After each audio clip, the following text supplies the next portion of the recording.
lanjut. Saya akan jelasin dulu yang terkait kemarin pertanyaannya Mas siapa?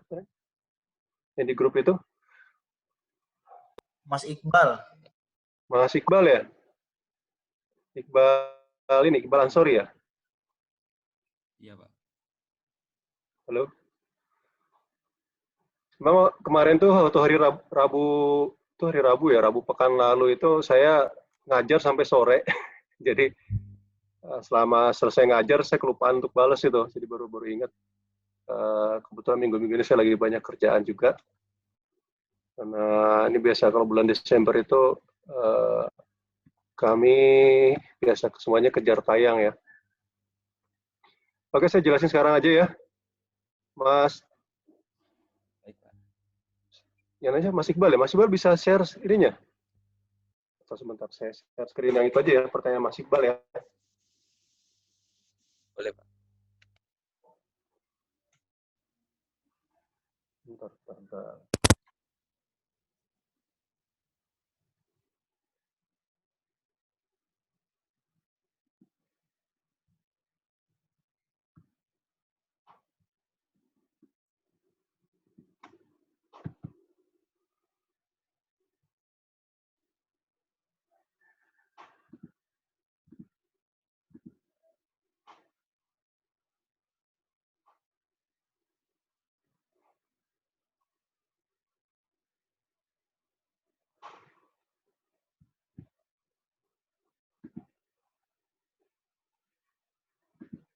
Sudah terlihat?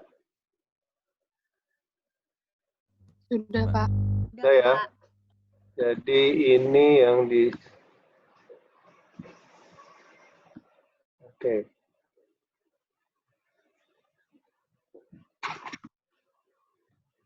Oke, ini pertanyaan Mas Iqbal ya. Terkait dengan siklus pembelian ya. Hasil konfirmasi 0138, sementara di sini 48750 gitu ya Mas Iqbal ya. Iya, Pak. Sedangkan di siklus yang kemarin, siklus... Halo, suaranya nggak jelas? Halo, Pak. Suaranya kecil ya?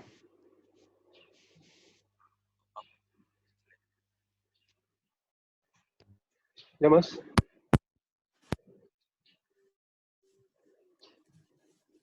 Halo?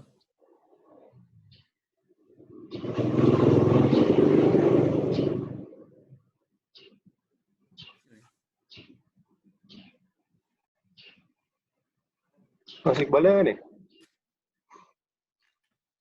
Halo, Pak. Suara saya kedengaran nggak? Kecil sekali ya?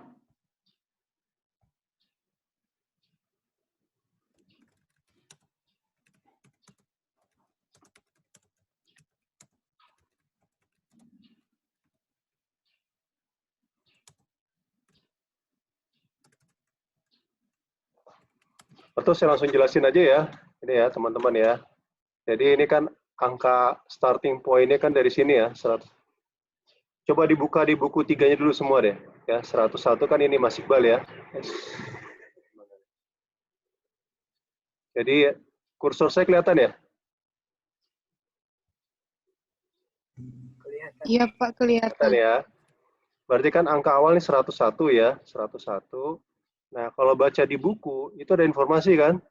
Ada pembelian yang 31 Desember ya, teman-teman ya. 31 Desember, barangnya belum diterima, tapi sudah dicatat sebagai pembelian ya.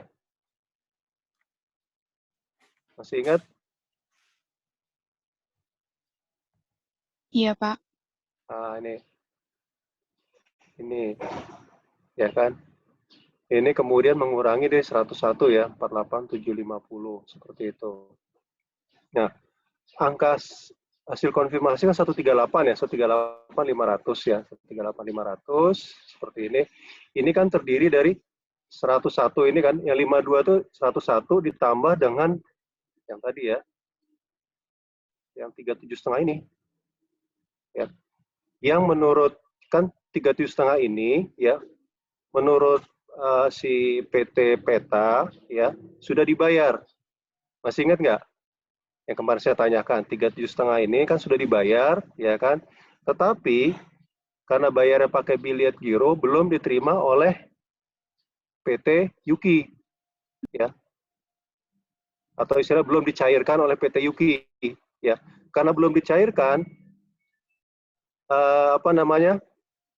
posisi kas, ya, kas in bank itu berubah belum?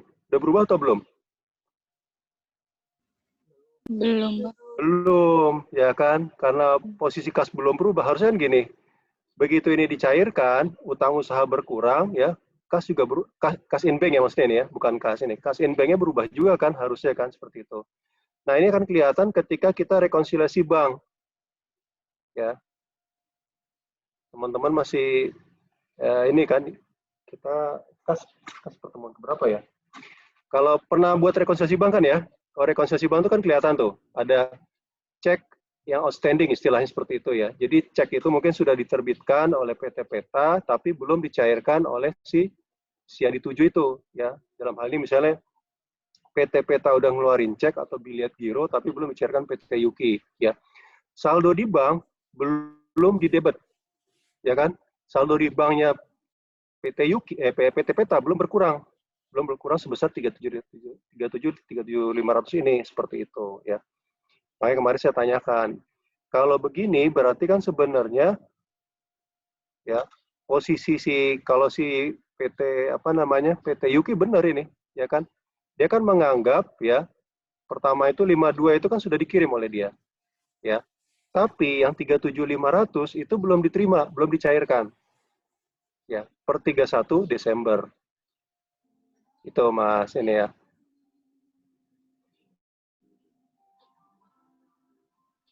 Nah, di sini ya, seharusnya seperti apa nih? Karena ini belum dicairkan, kalau misalnya setelah kita rekonsiliasi bank, ya nanti kan, ini ada cek outstanding ya, cek itu per 31 Desember belum dicairkan. Artinya apa? Kas di bank belum berkurang, ya kan? Untuk itu, per 31 Desember harus dibuat adjustment kan? Itu enggak? Masih Iqbalnya mana nih? Masih Iqbalnya nanya. Hadir, Pak. Hadir, Pak. Ya kan? Ya. Di adjust berarti gimana? Kan sebelumnya kan utang usaha pada kas kan ya gitu ya. Jadi utang usahanya berkurang 37.500 ya. Kasnya tadi dipergunakan untuk membayar 37.500 ya kan seperti itu. Ya. Kalau di adjustment gimana Mas? Berarti yang belum keluar ya Pak, dibalikin ya Pak? Dibalikin betul, di reverse lagi. Karena kasnya ternyata kas di banknya belum berkurang nih posisinya. Berarti kasnya kembali 37.500, utang usahanya 37.500. tambah lagi. Berarti di sini utang usahanya 37.500 bertambah. Ya, seperti itu.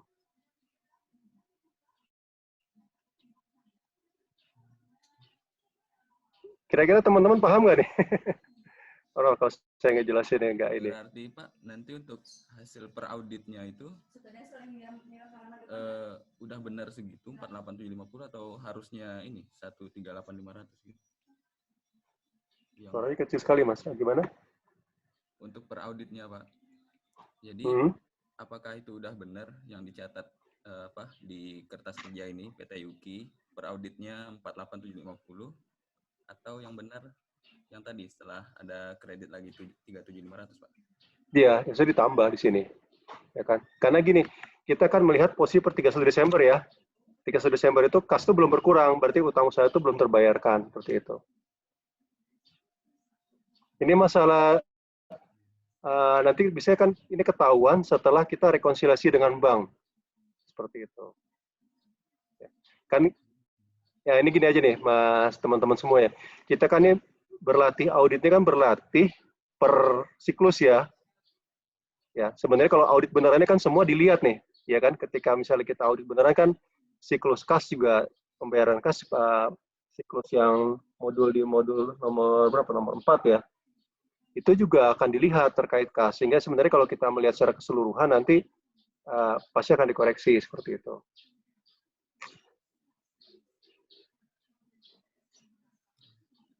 Itu Mas Iqbal. Berarti intinya yang benar itu memang tetap dilihat dari di kertas kerja per audit ya Pak?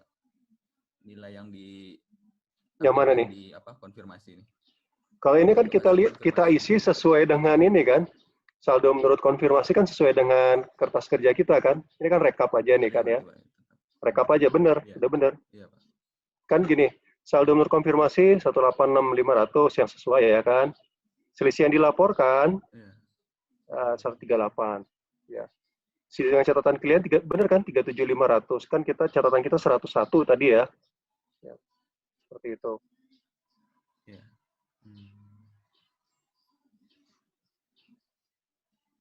Ini kan kalau yang bawah ini untuk mengontrol konfirmasi beda nih. Jadi gini, yang ini kan untuk mengecek, mengontrol konfirmasi kan. Ini kan dari KKP berapa tuh?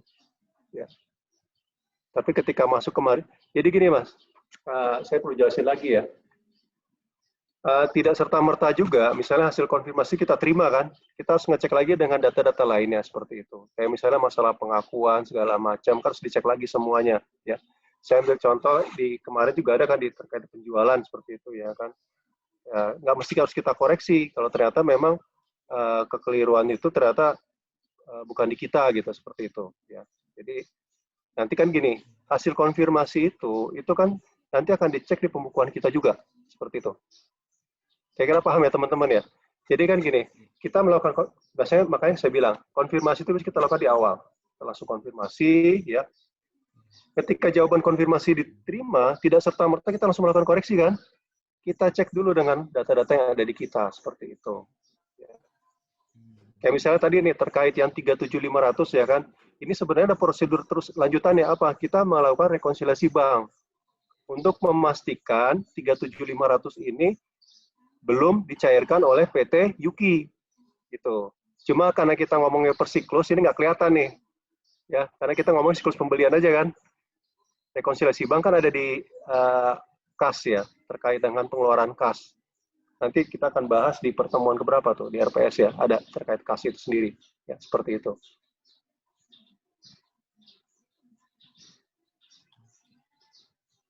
Kira-kira paham nggak? Atau ada yang masih kurang jelas? Silakan. Kita ditanyakan aja.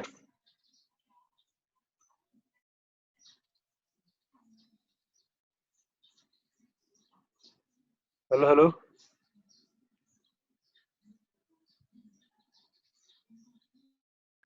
Intinya berarti untuk konfirmasi itu dilihat dari apa sumber-sumber yang ada gitu Pak ya. Yang jadi gini, masuk, kan saya bilang gitu. 2 step ya. Pertama itu kita ada KKP terkait konfirmasi. Ya, KKP yang Mas ini itu terkait konfirmasi kan.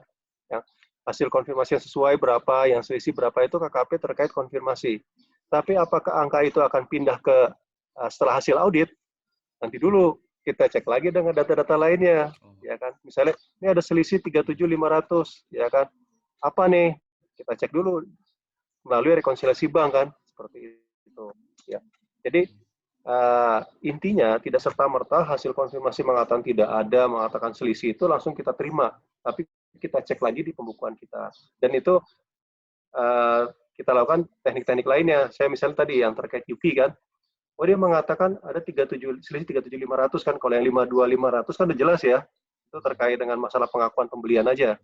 Tapi yang 37.500 ini menurut kita sudah kita bayar, tapi menurut Yuki belum dibayar. Nah ini apa nih? Nah kita cek ke pembukuan kita. Sayangnya kita kemarin hanya melihat siklus pembelian. Kita belum melihat rekonsiliasi bank. Nah, di rekonsiliasi bank kelihatan tuh, ya. Itu rekonsiliasi pertemuan besok ya. Bentar.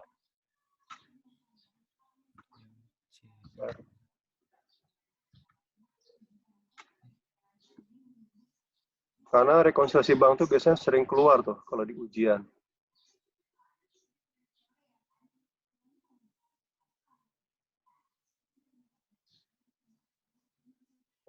Itu nggak terlalu ini ya.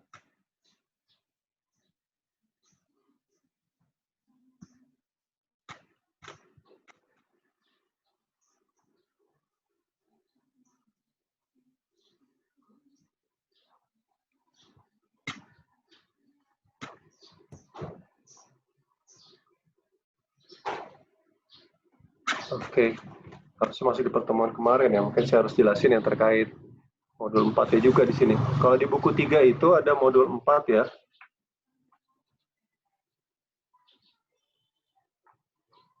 terkait kas setara kas di situ. Nanti itu ada rekonsiliasi bank, ya. Sayang kemarin kita harus dikerjakan ya. Ada rekonsiliasi bank, nanti di situ dicek itu saldo menurut rekening koran sama saldo menurut pembukuan, ya. Pernah mengerjakan rekonsiliasi bank kan ya waktu tingkat 1 ya mungkin ya, atau kemarin waktu intermediate, waktu tingkat 1 ya. Tingkat 1 Pak. Ini deh nanti rupanya ini masuk di pertemuan kemarin ya harusnya ya, tapi saya juga bingung kalau ada RPS-nya. Bentar Mas Mbak ya. Kalau di sini pengeluaran kas untuk utang usaha. Nanti kita ini deh latihan ya terkait di sini. Aduh, nggak ada ya.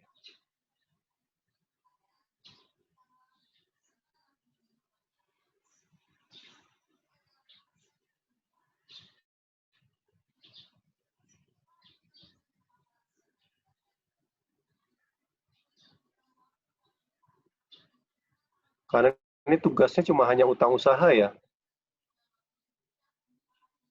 Harusnya tugasnya ditambah dengan ini nih, kas. Jadi teman-teman bisa nyambungin nanti antara hasil rekonsiliasi bank dengan utang usahanya ya, seperti itu.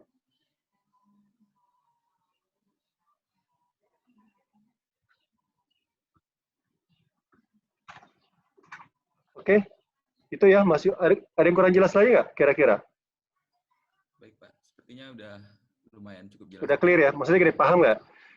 Ada kertas kerja, yang kertas kerja ini, yang kemarin berapa ya? Itu kan untuk terkait dengan kertas kerja konfirmasi. Ya. Tapi apakah hasil konfirmasi akan jadi hasil untuk koreksi? Kita lihat dulu, ya kan? Itu tahapannya. Ya, kita lihat juga dari pembukuan kita seperti itu.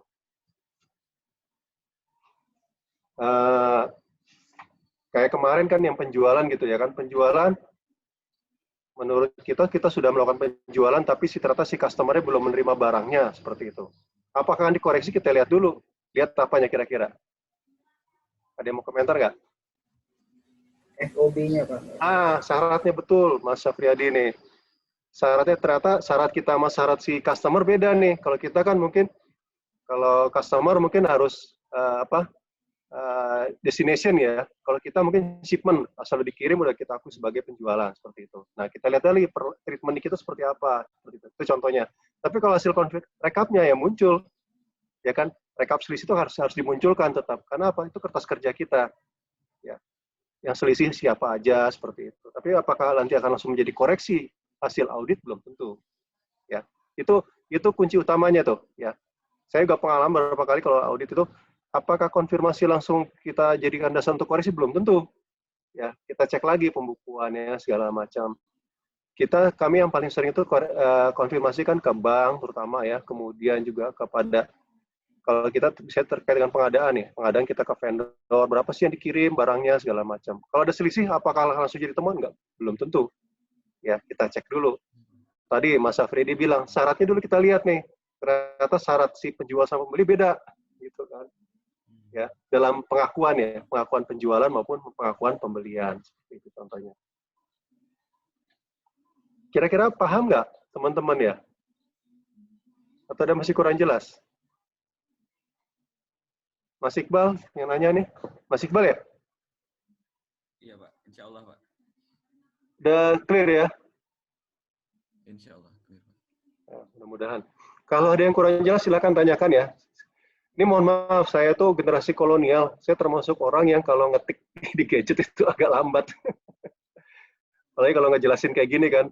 Saya itu kalau ngejelasin via teks gitu, selalu berupaya menjelaskan sejelas-jelasnya. Aku itu mengetiknya lama, makanya begitu kemarin saya kelupa, begitu saya ingat, udah saya jelasin pas pertemuan aja. Biar kalau gini kan lebih enak kita diskusi jadinya kan.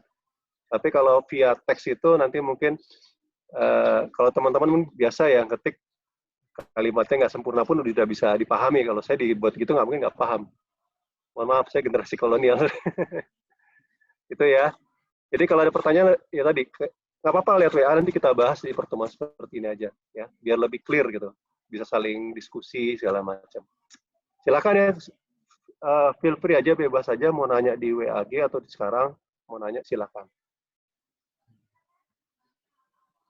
Atau sebelum ini ada lagi pertanyaan terkait pertemuan sebelumnya?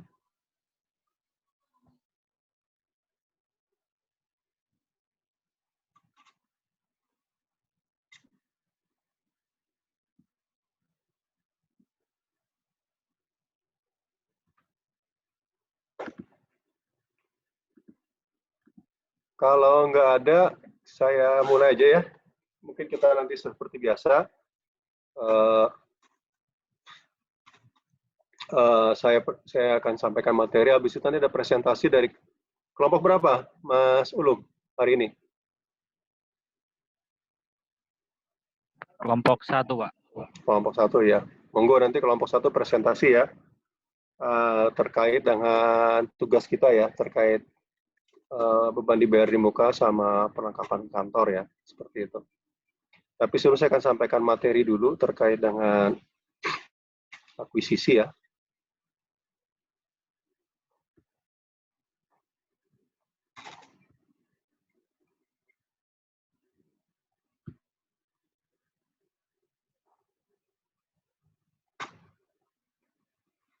Slide-nya apakah sudah terlihat? Sudah, Pak. Sudah ya.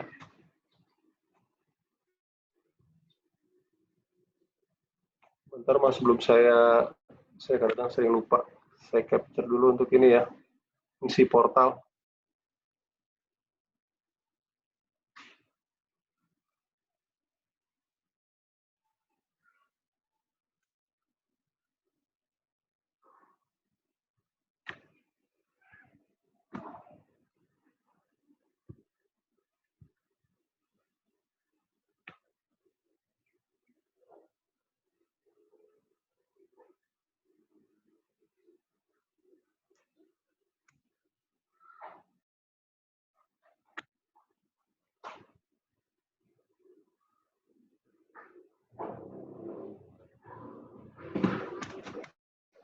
Oke, kita lanjut lagi ya. Kemarin di pertemuan sebelumnya kita membahas terkait dengan siklus. Makanya kalau di sini dikatakan bukan siklus pembelian ya, siklus akuisisi ya sebenarnya. Nah, siklus ini sangat luas ya, mulai dari walaupun terbesar itu mungkin pembelian ya, terkait dengan pembelian bahan baku segala macam ya. Tapi juga di siklus akuisisi terkait juga dengan pengeluaran-pengeluaran misalnya terkait biaya, kemarin kita udah bahas ya di pertemuan sebelumnya terkait biaya dan perolehan aset ya, atau properti dan pabrik ya, seperti itu ya. Jadi dalam pengeluaran ini ya, nanti kita akan bahas ada yang paling utama. Kalau terkait beban mungkin tidak akan kita bahas secara detail ya, yang kita bahas itu nanti terkait dengan biaya beban dibayar di muka, seperti itu ya. Jadi yang concern utama terkait dengan audit, pertama itu kemarin kan kita udah bahas ya terkait dengan utang usaha atau pembelian ya, pembelian. Kemudian yang kedua terkait dengan pembelian aset ya, akuisisi aset berupa properti, pabrik, peralatan dan lain-lain ya, kendaraan semua itu ya. Kenapa ini jadi perhatian? Karena nilainya walaupun transaksinya jarang tapi nilainya besar, seperti itu ya. Kemudian yang terakhir ini kita bahas terkait dengan beban dibayar di muka. Ya, kenapa itu dibahas? Kira-kira ada ini nggak, kemarin sudah jelasin untuk pekan sebelumnya.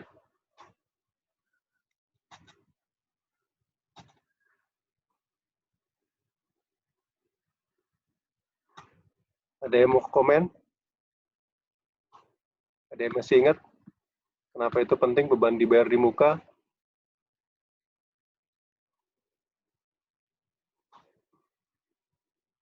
Untuk mengecek cut off ya, Pak. Nah, betul. Mbak siapa? Nih? Nabila. Nabila. Makasih Mbak Nabila. Jadi benar ya, ini terkait dengan untuk ngecek cut off ya. Seperti itu. Jadi sebentar. Jadi terkait beban dibayar di muka ini kan sebenarnya ada dua nanti ya yang terpengaruh. Pertama itu adalah di neraca ya. Neraca sama laporan laba rugi, seperti itu. Jadi kalau kita bicara posisi keuangan, yang dominan itu adalah terkait dengan neraca ya. Saldo di neraca itu sudah disajikan dengan tepat, seperti itu. Kita bicara cut off-nya nanti ya, seperti itu. Oke, kita bahas dulu yang pertama terkait dengan properti pabrik dan peralatan ya. Ini mungkin di menengah juga dibahas ya, terkait dengan perolehan fixed asset ya, kalau bahasa ininya mungkin fixed asset ya, sudah dibahas di akuntansi menengah, mulai dari perolehannya, pengakuannya ya, kan masih ingat ya teman-teman ya. Kemudian apa lagi selain perolehan, pengakuan? Penyusutan. Nah, penyusutan, karena tadi ya, kenapa ini penting? Pertama itu dia di neraca muncul sebagai pos di neraca, tapi di sisi lain dia berdampak kepada pos laba rugi dalam bentuk penyusutan seperti itu ya. Jadi ini yang kita akan perhatikan ya seperti itu. Jadi yang jelas kalau kita bicara fixed asset, dia nilainya harus lebih dari 1 tahun ya. Dan dipergunakan dalam tidak untuk diperjualbelikan. Jadi bisa jadi dia beli pabrik segala macam, tapi ternyata untuk diperjualbelikan kan, ada juga seperti itu ya. Beli peralatan, tapi makanya ini yang lebih fokus terkait fixed asset yang dipergunakan dalam kegiatan usahanya ya, seperti itu ya. Dan ini punya karakteristik yang berbeda ya. Jadi pertama itu tujuannya untuk operasi ya. Umurnya juga kita bicara nanti ada umur produktif ya, masih ingat ya ketika menghitung penyusutan ya. Menghitung penyusutan ada kita mengerti berapa sih umur produktifnya seperti itu ya. Jadi ini agak berbeda nanti karakteristiknya dengan yang lain-lain ya, terkait persediaan benar-benar atau investasi. Ini ada klasifikasinya ya, akun properti, ada tanah dan pengembangan tanah. Ini sebenarnya di akuntansi menengah udah dibahas ya. Ada bangunan, ada peralatan manufaktur, perabotan, perkakas ya. Ada juga mobil dan truk ya, kendaraan lah ini ya. Ada leasehold, ya leasehold ini ada yang paham ini? Kemarin sudah dijelaskan. Ada yang kasih komentar? Terkait finance case-nya, Pak. Ya, jadi aset-aset terkait dengan financial atau capital lease masuk di sini ya. Di sini. Tapi dia dicatat sebagai aset terpisah nanti ya, seperti itu. Konstruksi, properti, pabrik dan peralatan ya. Ini akun-akunnya ya, ada peralatan pabrik, ini contohnya ya.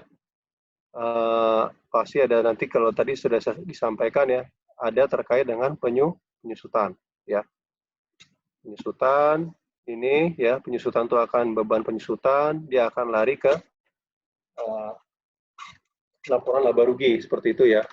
Sementara nanti juga peralatan pabrik itu ada juga ya pelepasan ya. Misalnya karena pelepasan itu bisa jadi karena dijual ya, dialihkan atau juga karena apa? Misalnya selain dijual,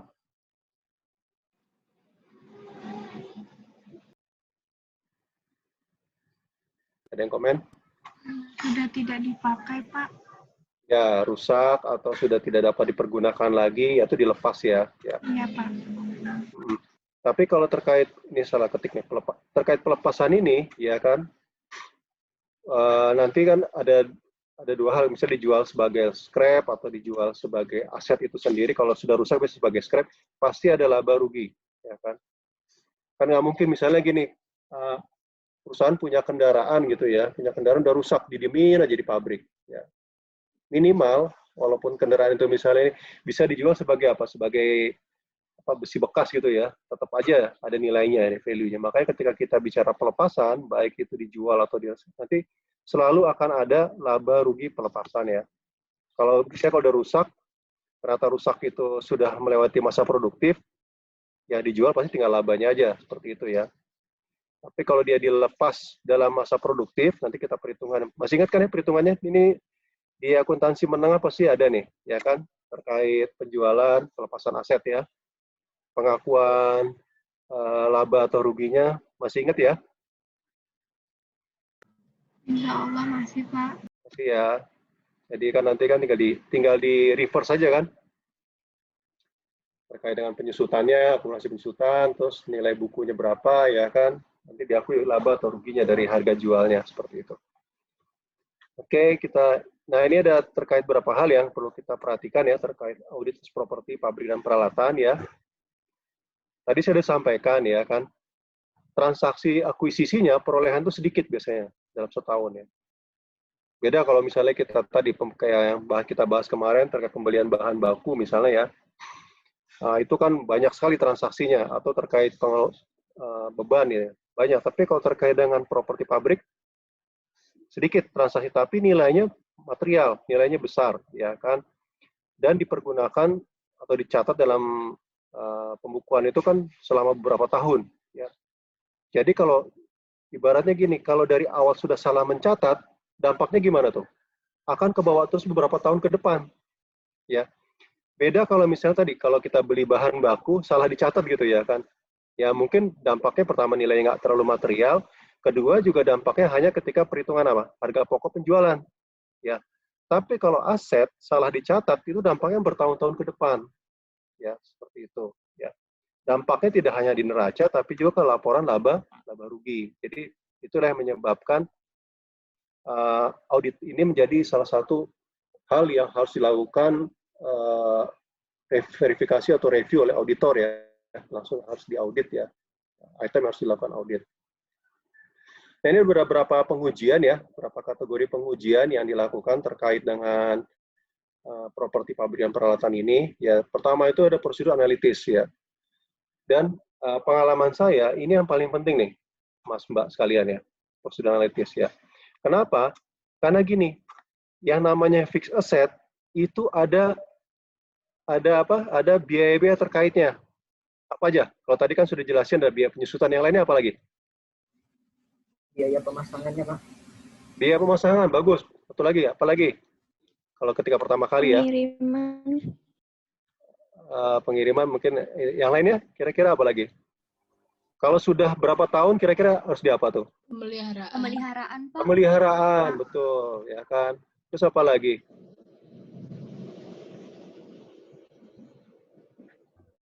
Kalau asetnya nilainya mahal, kira-kira oleh perusahaan diapakan?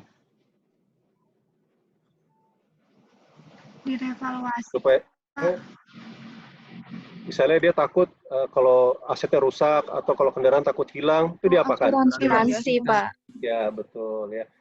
Jadi ada banyak biaya-biaya, kalau yang bahasa saya itu attach ya, mengikat ke fixed asset ya. Dan ini bisa kita analisis ya. Contohnya gini misalnya, yang paling gampang ya, fixed assetnya tetap ya, atau biaya asuransi atas ini, asuransi atas fixed assetnya naik signifikan. Itu kenapa itu? Jadi ada banyak hal ya.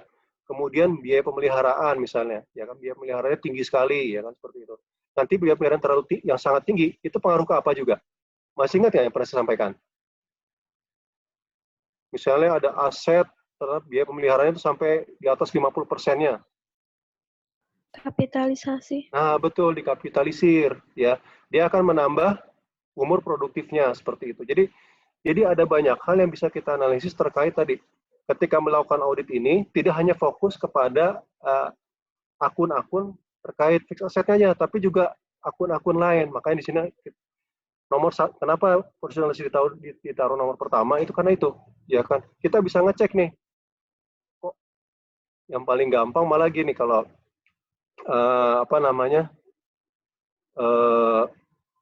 bahkan bisa nemuin fraud dari sini nih. Saya berapa kali menemukan praktek fraud ya oleh perusahaan dari sini. Ya contohnya gini misalnya, perusahaan ini menjual barang retailer gitu, menjual barang-barang kebutuhan sehari-hari, tapi nggak punya gudang dan tidak ada pengeluaran sewa gudang. Nah, itu kan aneh ya. Itu contoh perusahaan. Jadi terkait asetnya misalnya tadi dia punya bangunan, tapi kok tidak pernah ada biaya pemeliharaan gedung gitu, seperti itu. Ya, karena namanya bangunan itu tiap tahun pasti ada aja yang rusak kan, minimal bocor lah gitu, seperti itu ya kan. Berarti jangan-jangan gedung itu bukan milik dia, sewa tapi diakui sebagai aset gitu. Jadi banyak hal yang bisa kita lihat ya. Pemeliharaan juga gitu, pemeliharaan selain tadi terkait kapitalisir juga masalah kewajaran ya. Atau jangan-jangan modus yang sering terjadi kan kalau di perusahaan itu ya, ini pengalaman saya, kendaraan pribadi itu dimasukkan sebagai biaya pemeliharaan perusahaan. Ya, makanya nanti kalau misalnya mengecek biaya pemeliharaan kendaraan gitu ya kan, itu dicek itu wajar nggak sih, misalnya dia punya 10 kendaraan, nilainya misalnya taruh 1 miliar, biaya pemeliharaan sampai dengan 200 juta. Ini nggak wajar nih. Ya kan? Kita bisa cek. Jangan-jangan ada biaya pemeliharaan untuk kendaraan lain di luar pemilik perusahaan. Jadi ini terkait aset ini banyak nih. Ya. Kemungkinan salah sajinya baik tidak disengaja maupun disengaja seperti itu ya. Contoh yang tidak disengaja yang banyak terjadi itu terkait dengan penentuan umur produktif misalnya. Ya kan? Kan tadi ya, personalities juga bisa kita lakukan terkait dengan biaya penyusutan. Ya penyusutannya wajar nggak sih nih? Seperti itu. Misalnya bangunan kok disusutkan cepat sekali gitu. Ya.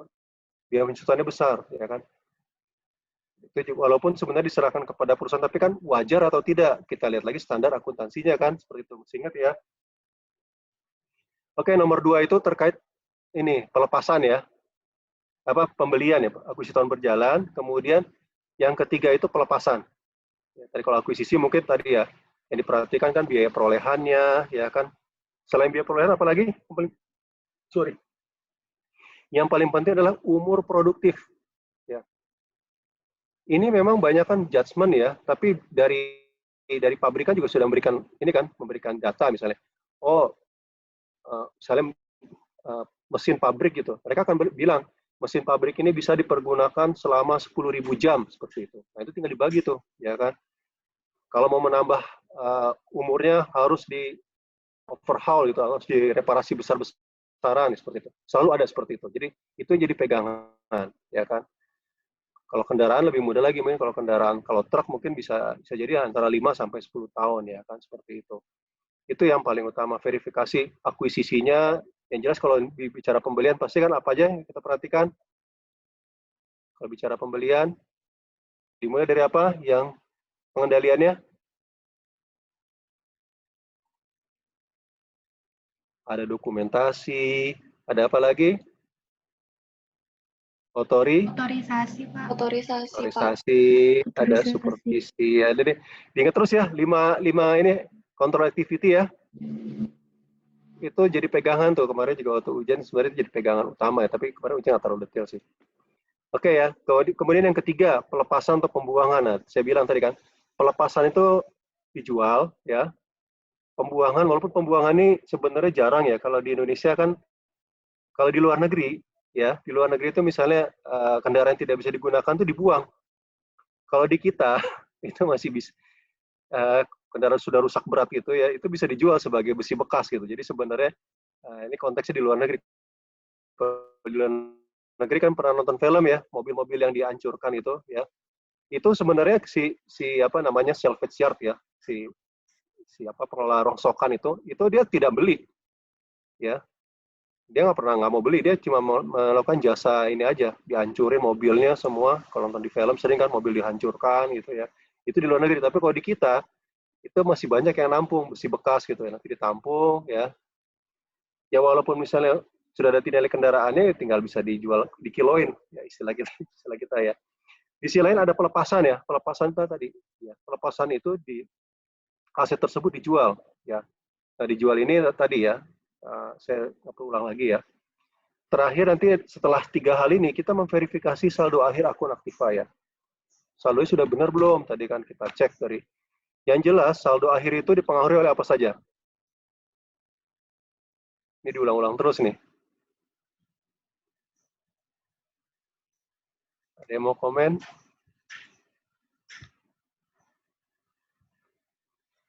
Saldo akhir Aktiva itu apa aja yang mempengaruhinya? Akumulasi depresiasi, Pak. Akumulasi penyusutan atau penyusutan lah ya. Satu lagi yang mungkin mempengaruhi apa? Tadi udah teman-teman udah dijawab tuh.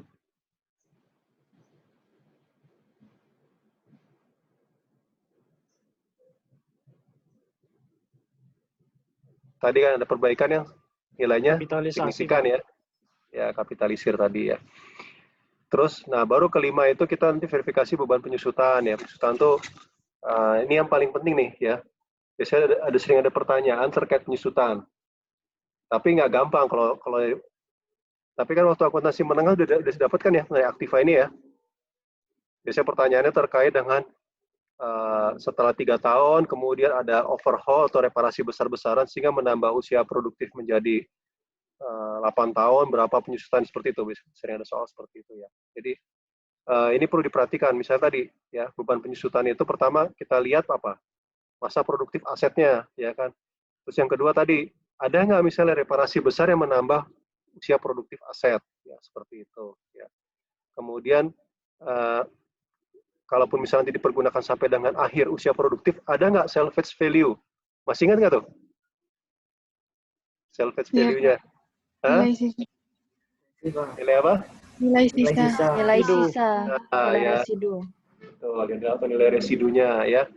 Masih ingat ya, jadi itu tolong diperhatikan ketika kita memverifikasi beban penyusutan. Ya kan, jangan misalnya gini di soal dibilang aset ini taruhlah nilainya 1 miliar gitu ya kan. Usianya 10 tahun ya kan. Nilai sisanya taruhlah misalnya 50 juta gitu. Teman-teman kadang-kadang sering kerjaan langsung dibagi aja gitu, bagi 10. Kadang-kadang soal itu nanti tambah lagi itu penjelasan. Di tahun ketiga, ya misalnya taruh tahun 2015 ada perbaikan besar-besaran sehingga menambah usianya menjadi 14 tahun seperti itu. Itu harus hati-hati itu seperti itu. Nilai sisanya berubah jadi sekian gitu ya. Oke ya. Ini sama aja yang 5/6 pada akhirnya saldo akhir akumulasi penyusutan seperti itu. Biasanya kalau saldo akhir penyusutan ini kalau dalam kan gini ya, per akun itu kan terdiri dari beberapa aset ya, misalnya kalau dipecah gitu ya, ada akun properti atau misalnya saya paling gampang akun kendaraan lah. Akun kendaraan itu pasti nggak terdiri dari satu kendaraan tuh. Misalnya akun kendaraan tuh mungkin terdiri kalau perusahaan besar bisa jadi ratusan kendaraan, ya kan? Nah di dalam ratusan kendaraan itu pasti ada yang dilepas, ya, ada yang rusak, ada yang dijual segala macam ya. Nah itu kan pengaruh nanti kan ke penyusutannya, perhitungan penyusutannya secara total. Jadi sebenarnya nomor 3 ini penting nih nanti ketika kita bicara 5 dan 6. Ya. Karena ini kan pengaruh ya, pelepasan itu kalau dalam usia produktif akan berpengaruh kepada penyusutan. Nah ini prosedur analitis ya. Tadi saya sudah jelasin, pertama itu misalnya beban penyusutan ya dengan ini biaya peralatan manufaktur ya kan, akumulasi depresiasi. Nah ini beban reparasi atau perbaikan ya. Tapi yang jelas nanti kan gini ya, untuk penyusutan itu ketika biaya penyusutan itu kan terbagi-bagi, masih ingat ya yang pertemuan kita yang kemarin ya. Jadi kalau misalnya peralatan pabrik dia akan masuk ke mana? Ke harga pokok penjualan ya. Ya, sebelum harga pokok penjualan dia akan masuk ke persediaan barang dalam proses dan kemudian masuk di persediaan barang jadi. Karena persediaan barang jadi itu kalau di pabrik itu kan terdiri dari bahan baku ya, bahan pembantu sama overhead cost ya. Overhead cost itu terdiri di antaranya biaya pabrik ya. Terus ada juga dari labor ya, sorry. Ada labor segala semua masuk di situ ya. Nah, ini dibandingkan ya. Jadi ini bisa dibaca ya nanti terkait ininya beban penyusutan.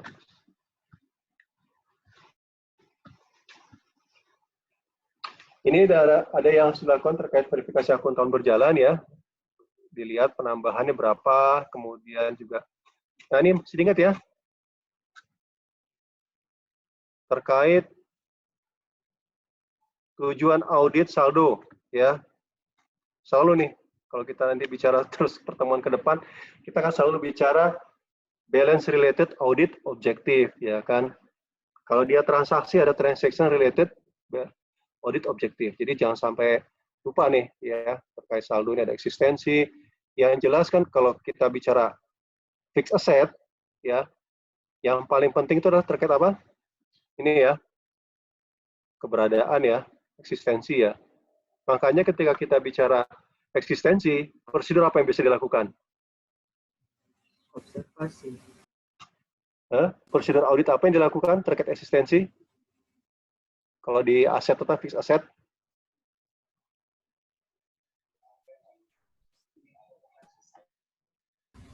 Cek fisik, Pak. Cek fisik ya. Jadi kalau kita bicara sebenarnya terkait dengan apa namanya fixed asset, pertama itu kan nilainya besar ya, material ya. Jadi kalau setiap ada akuisisi itu harus dipastikan ya, dilakukan pengujian eksistensi berapa cek fisik seperti itu ya. Dan terhadap semua aset juga dilakukan cek fisik ya. Cuma kalau yang dibeli tahun berjalan itu harus benar-benar dicek fisik. Yang lainnya yang diperoleh tahun sebelumnya itu bisa disampling aja seperti itu ya. Kalau banyak, kalau sedikit sih semua bisa diuji fisik semua tuh seperti itu ya.